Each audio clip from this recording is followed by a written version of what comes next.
오늘 주일에 주시는 하나님 말씀은 불타는 가시떨기를 통해 들려온 음성이라는 제목으로 말씀 나누고자 합니다. 출애굽기 1장 8절에서 10절, 3장 1절에서부터 15절까지 말씀입니다. 본 말씀은 하나님께서 어떠한 문제가 터졌습니다. 문제를 해결할 수 없는 사람들과 그런 말미암아 인생의 한계에 부딪힌 사람들을 그냥 내버려 두시지 않으시고 그들을 부르셨습니다. 부르셔서 어떠한 불타는 가시떨기 나무를 통해 음성을 듣게 하십니다. 그 음성이 무엇입니까? 출애굽기가 쓰여진 교훈은 이러합니다.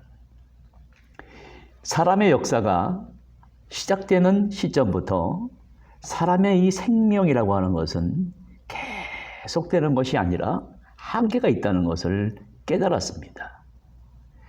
이 부인할 수 없는 사실과 타협하기 위해 매 시대마다 인류는 저마다 거기에 따라 대응하는 작업이 필요했습니다. 그 대응하는 작업이란 눈에 보이는 가시적 세계만이 유일한 것이 아니다. 비록 눈에 보이지 않더라도 일찍부터 현실의 경험을 초월하여 상상할 수 있는, 사고할 수 있는 상상력이 나타났습니다. 성경은 그 주인공들이 바로 히브리인이라고 합니다. 구약 성경의 이 히브리인들은 인류 역사에 나타나기까지는 그야말로 떠돌며 불안정한 생활을 하던 사람이었습니다. 출애굽기 히브리인들은 이집트의 파로 왕 밑에서 400년간을 노예 생활을 했지만 그들이 섬기는 히브리인의 하나님 아브라함과 맺은 계약을 기억하시고 노예라는 운명에서 벗어나게 해달라고 부르짖었습니다. 출애굽기는 아브라함과 약속하신 하나님께서 한계에 부딪힌 히브리인들을 이집트의 노예 생활에서 엑소도스 시키는 사건을 기록하고 있습니다. 인간은 의미를 추구하는 동물이면서도 한편 쉽게 절망에 빠지는 인간의 모습을 바라보면서 처음부터 무질서해 보이고 암울하게 보일지라도 인생에는 어떠한 의미와 가치가 있다고 느끼는 큰 시야를 가지고 삶을 바라볼 이야기와 상상력이 필요했습니다. 그것이 바로 출애굽기를 통해 이스라엘이 유일신 종교를 만든 이유입니다. 이 이야기는 이스라엘 민족의 기원이기도 하지만 오늘 21세기에 4차 산업혁명을 이룩한 고도의 우리의 문명사회도 그 현실 속에 안주하려고 하며 이기와 사치로부터 벗어나지 못해요. 그래서 결국은 자신이 속한 공동체도 정신적이며 코로나 바이러스의 집단 감염의 환경적 폐허 속에서 사라져버릴 운명을 동시에 바라보게 합니다. 성경에 등장하는 인물들은 무작위로 선택된 사람들 같지만 그렇지 않습니다. 하나님이 그들 자신을 선택하도록 혹독한 훈련과 고난을 통해 충분히 준비된 자들입니다.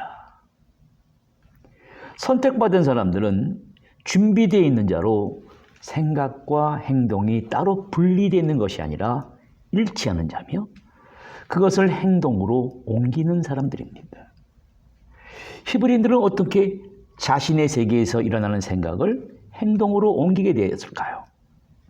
어떻게 인생을 정신세계에서 일어나는 방황 속에서 떠돌다가 탈출하는 존재로 바뀌게 되었을까요? 출애굽기에 의하면은 당시의 야곱의 후손들은 이집트의 총리가 된 요셉을 만나려고 들어와 살면서 처음에는 요셉으로 인하여 아무런 어려움 없이 살았습니다만, 그러나 시간이 점점 지나자 외국인 노동자들로 전락하는 모습을 보여줍니다. 히브리인들의 숫자가 기하급수적으로 늘어나는 것을 파라오는 두려워해서 히브리인들의 사내 아이가 태어나면 살해하라는 명령을 내렸습니다. 이러한 비극이 어디 있겠습니까? 히브리인 중에 요게벳은 아들을 낳자 갈대 상자에 담아 나일강 갈대 사이로 띄어보냈습니다. 그 갈대 상자는 파라오의 공주에 흘러들어갔습니다.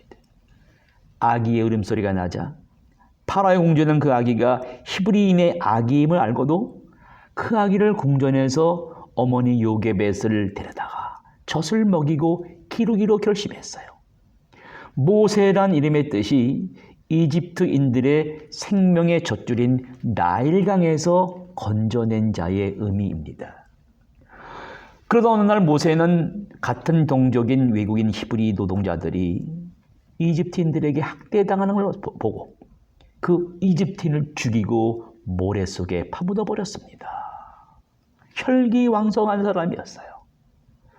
사람을 죽인 사실이 밝혀지자 저 한적한 사막 미디안으로 도망쳤습니다. 그 미디안에서 그 미디안의 제사장 이드로의 딸을 위험에서 건져주고 그 딸과 결혼하고 무려 40년 동안 양을 돌보는 목자가 되었습니다.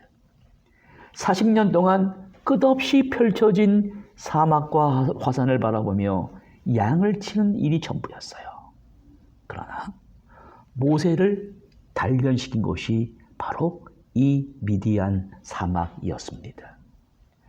오늘 출애굽기 3장은 설명할 수 없는 강력한 신비가 나타났습니다.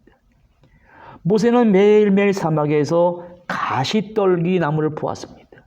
그런데 오늘 바라본 가시떨기 나무는 불에 타고 있는데 열이 나지도 않고 연기도 내뿜지 않았습니다. 자신의 눈을 의심했습니다. 이 현상을 자세히 보려고 다가가자 가시떨기 나무 사이로 음성이 들려왔습니다. 모세야, 모세야, 부르는 소리가 들렸습니다. 성경의 이야기는 인간관계에서의 처세술로 성공하는 법을 가르쳐주는 책이 아닙니다. 절망 속에 한계 속에 살아가는 사람들에게 그 깊은 마음을 터치합니다. 나만이 알고 있는 상처와 갈등이 깊이 새겨져 있는 마음을 어루만져주고 올바른 정신적 태도를 갖게 해서 우리로 하여금 눈에 보이는 현실 속에서 눈에 보이지 않는 초월적 파워를 느끼며 저 미래를 향해 험한 파도가 부는 세상을 적절히 처신할 수 있게 합니다. 가시나무 떨기에서 들려온 소리는 무슨 음성입니까? 하나님의 소리이자 동시에 모세의 마음속 깊은 내면에 울려 퍼진 소리입니다. 그럼 그동안 왜 이 소리를 듣지 못한 이유가 무엇입니까? 그 소리가 하나님의 음성이라고 상상하지 못했기 때문입니다. 왜 그러한 소리를 듣지 못합니까? 사람은 공동체가 정한 교리나 종교가 만든 교리가 권위 있는 하나님의 소리라고 착각합니다. 거기에 승복하려고 합니다. 모세는 이집트의 찬란한 문명이 만들어 놓은 사치와 이계 속에서 하나님의 음성을 들을 수가 없었습니다. 여기 모세가 들은 신비한 소리는 그러한 음성이 아닙니다. 세상과 타협하는 소리가 아닌 오랫동안의 침묵과 묵상을 통해 새로운 시각을 가지게 되었고 그 결과 자기의 영혼에 울려 퍼지는 목소리를 듣고 반응했다는 점입니다. 모세를 부르는 소리, 모세야, 모세야 듣자. 모세를 보십시오. 즉각적으로 내가 여기 있습니다. 이 말의 뜻은 여기 내가 준비되어 있습니다. 무슨 말씀이든지 하십시오. 나는 행동으로 옮기겠습니다 라는 뜻입니다. 저 찬란한 이집트 신화 속에서 성장한 한 시대를 방황하는 사람 모세에게 들려온 그 음성은 이리로 가까이 오지 말라는 것입니다. 무슨 뜻입니까? 성경에 나타난 이 말씀의 뜻은 하나님이 계신 성전의 지성소에는 아무나 가까이 할 수가 없습니다. 가면 죽습니다. 하나님은 모세에게 가시나무 떨기를 통해 이리로 가까이 올라는 뜻은 무슨 말입니까? 이스라엘 사람에게는 오늘 우리에게도 마찬가지로 교회와 성전이 있습니다. 이것은 저 하늘에 있는 성전의 모형입니다. 성전에는 성전뜰이 있고 그 다음에는 성전의 경내가 있고 그 다음에는 성전이 있는데 그 안에 비로소 지성소가 있습니다. 실패한 모세가 들어선 40년 동안의 미디안 사막은 하나님의 성전이 있는 성전뜰이고 경내라면 호렙산은 성전입니다. 그리고 가시떨기나무는 하나님과 모세가 만든 지성소입니다. 지성소에 들어가서 하나님의 음성은 아무에게나 들려오는 게 아니에요. 자격 조건을 갖추어야 합니다. 지성소는 하나님이 인간에게 부여한 양심의 소리 있는 곳입니다. 그 지성소에서 들려오는 음성을 듣기 위해 우리의 사회가 부여한 페르소나, 거짓된 가면, 자를 벗어야만 들어갈 수 있는 곳입니다. 모세가 이 순간 남다른 경지로 들어가기 위해서는 과거 이집트의 찬란한 문명 속에서 오랫동안 형성된 자, 특히 공동체가 부여한 명칭과 기대를 버려야 합니다. 과거의 유산을 끌어안고서는 혁신을 할 수 없기 때문입니다. 사람들은 앞으로 나아가지 못하게 하는 이 과거의 유산인 이 거짓된 자아가 뭔가 그 실체에 대해 칼 융이라는 사람은 이렇게 설명합니다. 사람은 태어나면서부터 부모를 통해 외부 세계와 접촉하는 통해 자아는 외부 집단 세계에 적응하는 여러 가지 마음과 정신의 행동 양식을 익히게 된다는 거예요. 이러한 행동의 양식들은 사물의 양면, 앞, 뒷면을 보지 못하고 단면성에 지배된다고 합니다. 이런 사람들은 반드시 정신적 퇴행을 초래하는 거예요. 이 퇴행이 지속되면 인간 마음속에 갈등과 불안이 고착이 됩니다. 고착이 굳어지게 되면 나타나는 현상이 우울증이에요. 무기력입니다. 곧 신경증과 정신증, 성도착증을 유발시키면서 무의식 속에 있던 공격적 충동, 성적 충동이 나타나 인류 역사 속에 폭력과 전쟁과 강간과 묻지마 살인 등이 나타나게 됩니다. 페르소나라가 불리우는 인간의 거짓된 자아는 항상 불안과 죄책감을 유발시키는 요인인 죄의 실체이기 때문입니다. 인류 역사가 시작될 때부터 사람들은 이런 무서운 심리적 공포를 해방하기 위한 작업이 시작됐어요. 불안과 공포심을 잊을 신적 존재를 찾았습니다. 우리나라에서는 샤머니즘이에요. 무속신앙입니다. 고대 근동지방에서는 아이돌 우상입니다. 히브리인들에게는 야훼 여호와 하나님이십니다. 모세는 지금 내면에 울려 퍼지는 음성을 듣고 막 떨고 있습니다. 하나님께서 자신을 드러내기 위해 특별한 장소를 선택한 것이 아니라 아무도 돌보지 않는 사막이었어요. 흔한 나무인 가시떨기 나무를 택했다는 것입니다. 신발을 벗으라는 것입니다. 그 이유는 네가 서 있는 땅이 거룩한 땅이기 때문이라는 거예요. 여기서 새로운 세상이란 하늘에 있는 장소만을 의미하는 것이 아니라 바로 우리가 서 있는 이 장소가 거룩한 땅이라는 거예요. 하나님은 자신을 어떻게 소개했습니까? 조상의 하나님, 아브라함의 하나님, 이삭의 하나님, 야곱의 하나님이라고 소개하셨습니다. 이제 모세에게 자신을 드러낸 하나님은 전혀 다른 면모를 보여주십니다. 내가 너를 바로에게 보내어 고통받는 내 자손을 애굽에서 인도하여 내겠다는 거예요. 하나님께서는 고난을 직접 보셨고 울음소리를 직접 들으셨다고 합니다.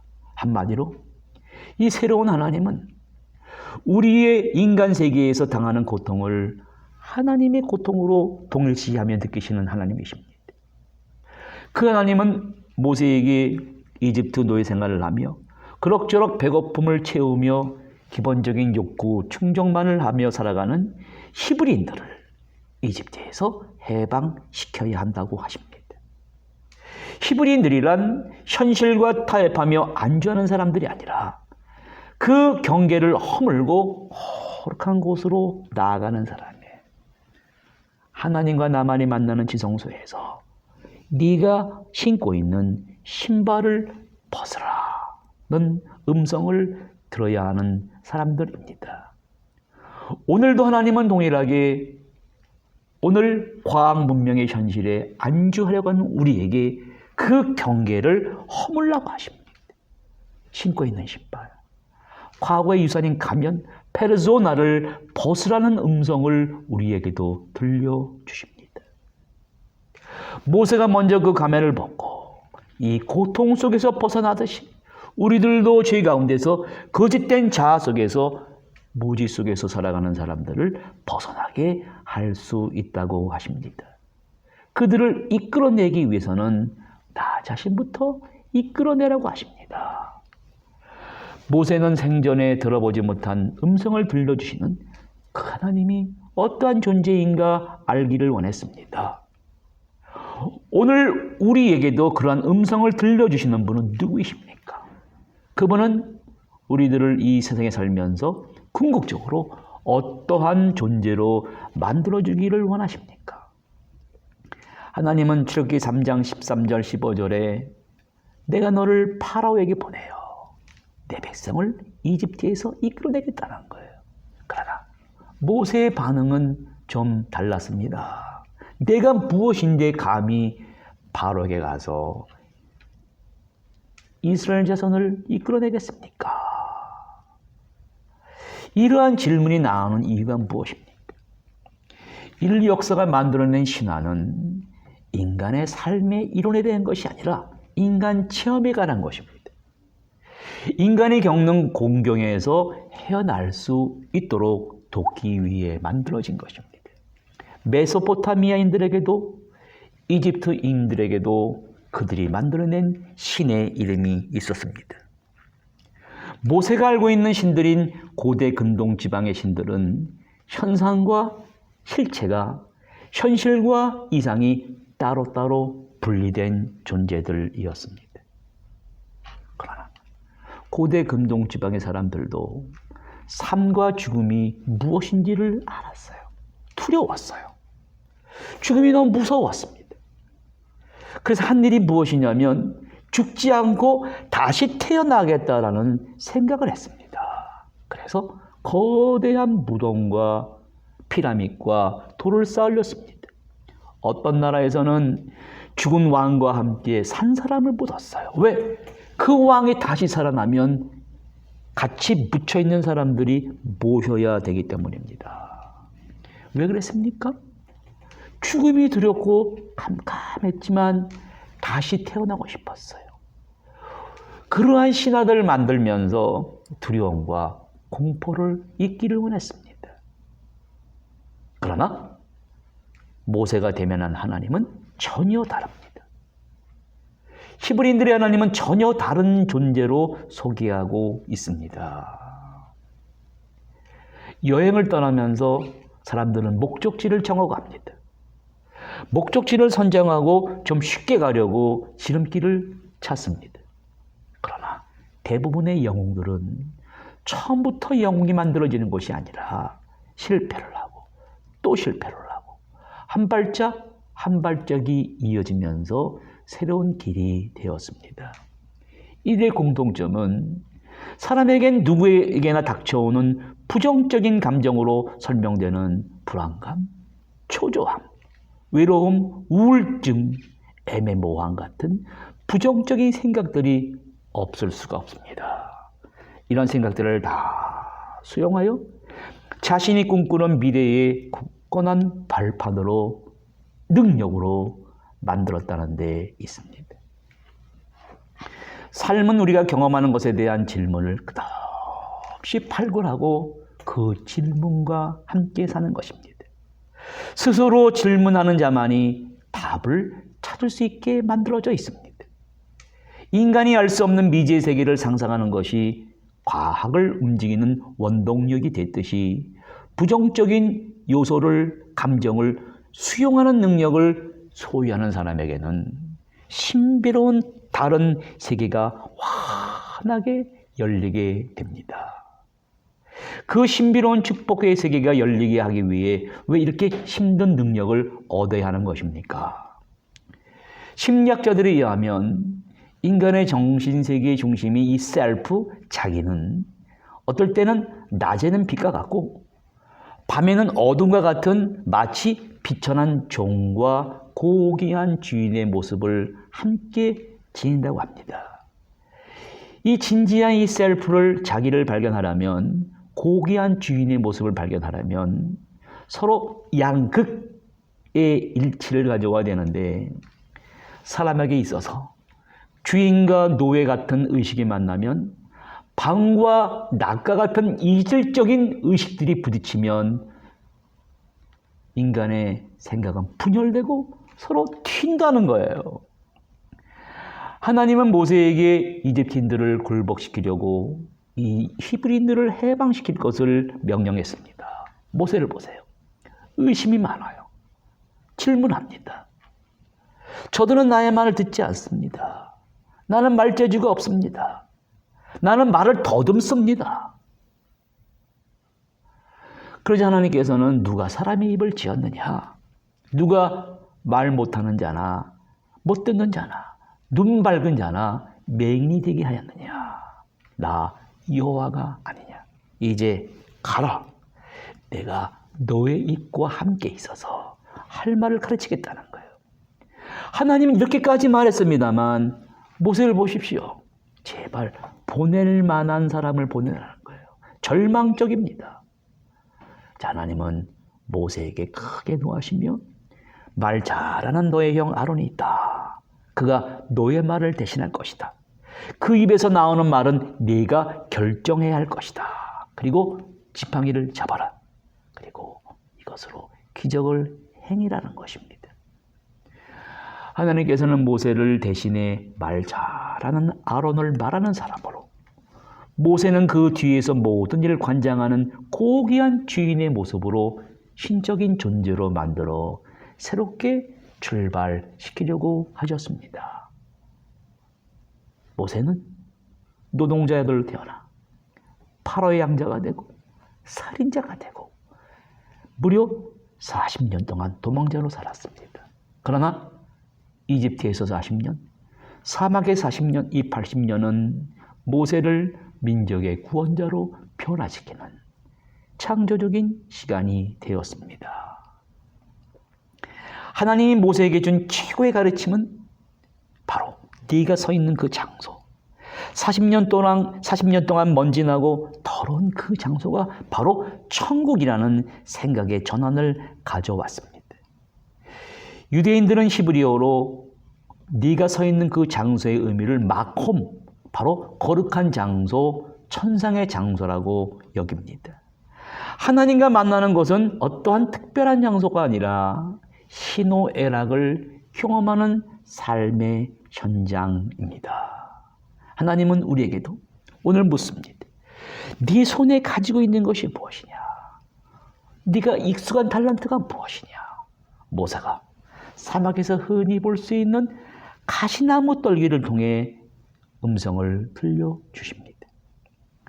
오늘도 하나님께서는 동일한 기적을 이러한 상징으로 우리에게도 보여주십니다. 우리 마음속 깊은 곳에도 모세가 보고 들은 영원히 불타지 않는 가시떨기 나무가 있다고 합니다. 그 나무가 하나님의 존재를 보여주고 그 음성을 들려줍니다. 그런데 사람들은 대부분 그 소리를 그냥 지나칩니다. 사막에 널려있는 가시나무 떨기처럼 흔하다고 생각해서 무시합니다. 이 불타는 가시떨기 나무는 모세를 80년 동안 기다렸습니다. 그 동일한 가시떨기 나무는 지금 우리의 눈과 귀를 기울이고 있습니다. 하나님은 이집트에서 안주하며 살던 히브리인들에게 현실에 안주려 하려는 경계를 넘어 구별되어 거룩한 곳으로 새로운 길을 찾도록 모세 가도록 촉구하셨습니다. 그 히브리인들은 하루하루 하나님의 특별하신 섭리와 인도하심을 따라 목적지를 향해 나아갔습니다. 모세에게 나타나신 그 동일하신 하나님은 오늘도 우리에게 동일하게 영원히 불타지 않는 가시 떨기나무를 준비하셨어요. 우리를 조용한 곳에서 기다리고 계십니다. 그 나무가 뭡니까? 하나님은 속성을 이렇게 직접 보여주시기로 했습니다. 영원히 죽지 않으실 몸을 입으시고 우리에게 오셔서 나는 세상의 빛이라.